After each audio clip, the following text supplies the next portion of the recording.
السلام عليكم ورحمة الله وبركاته. شلونكم أحبة المتابعين؟ إن شاء الله تكونون بخير يا رب. رمضان مبارك عليكم يا رب، وإن شاء الله يتقبل منكم الطاعات.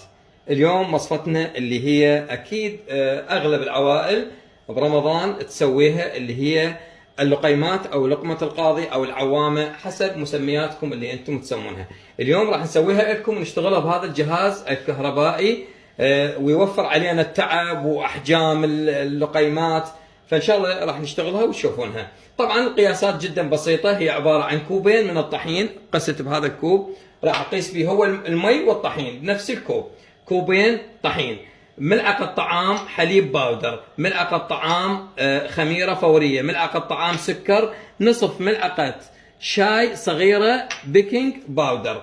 طبعا اني راح استعمل المي، ما اعرف ايش قد راح احتاج مي، بس ان شاء الله من اشوف ايش قد ياخذ عنده مي راح اذكرها لكم، واكيد اذكرها بصندوق الوصف.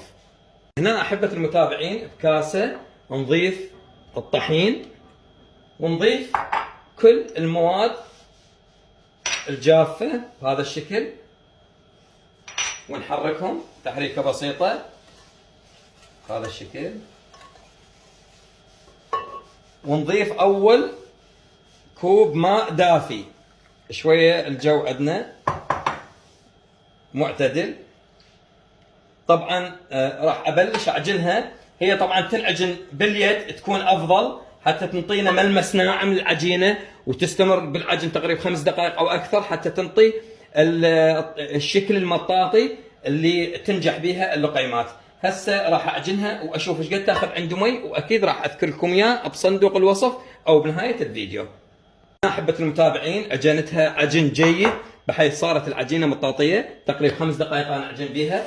راح هسه أغطيها بهذا الشكل وأتركها بمكان دافي. أنا راح أخليها بالفرن، يعني ومو بالفرن مشتغل، يعني هسه راح يسألوني أكيد الفرن طافي، وراح أخليها بالفرن حتى مكان يعني ما يدخل لها هواء. أتركها تقريبا ساعة تتخمر وأرجع لكم نشتغلها. ورجعنا لكم أحبة المتابعين بعد مرور ساعة. شوفوا بسم الله ما شاء الله تبارك الرحمن، هذا الاختمار مال العجينة. أحبة المتابعين من هذه القاعدة نزلنا العجين، نزل بكل سلاسة، وهسه نروح نقليها بالزيت. وهنا أحبة المتابعين راح نقلي بالجهاز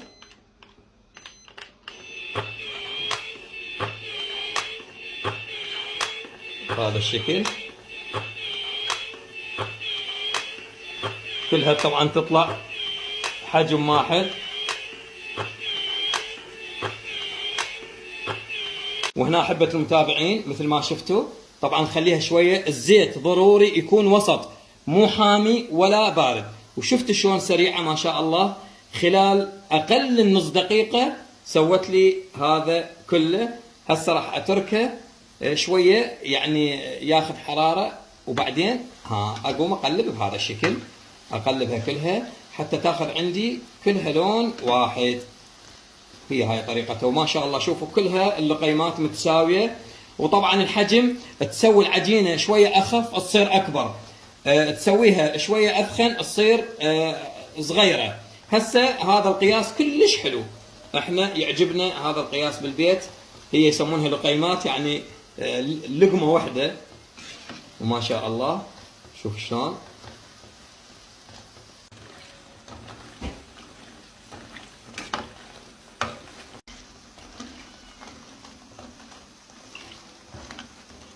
هنا أحبة المتابعين كمان عندي هسه أطلعها من الزيت وأخليها مباشرة بالشيرة، نشبعها شيرة ونطلعها من الشيرة. وحبيت أراويكم بسم الله، هذا القرمشة مالتها، هاي القرمشة مالتها شوفوها مو طرية. رجعنا لكم أحبة المتابعين بعد نهاية وصفتنا لهذا اليوم، اللقيمات. وبسم الله ما شاء الله شفت شلون سويناها بالجهاز الكهربائي. طبعا انصح اخواتي واخواني اللي عندهم مشاريع بالبيوت يشتغلون مشاريع صغيرة ويبيعون هذا رمضان، وان شاء الله ربي يرزقهم. وايضا اصحاب المعامل تخدمكم هذه، يعني خلال يعني ربع دقيقة طلعت لي هاي الكمية، يعني اللي يقدر يشتغل كميات كبيرة هاي جدا تنفع. بالنسبه للقياس تقدرون تكبرونه وتصغرونه من خلال العجينه، تخففون العجينه تكبر، تثخنون العجينه تصغر. وطبعا قبل ما انسى اخذت عندي من المي كوب ونص مي، لان قلت لكم باخر الفيديو اقول لكم ايش قد اخذت من عندي المي. واتمنى هذا الفيديو ينال اعجابكم، واي واحد يدخل على قناتي ويشوف هذا الفيديو او اي فيديو ثاني بالقناه لا ينسى يشترك ويفعل الجرس، واهم شيء لا تنسونا من الدعاء. وطبعا كثير منكم راح يقولون منين راح نشتري هذا الجهاز؟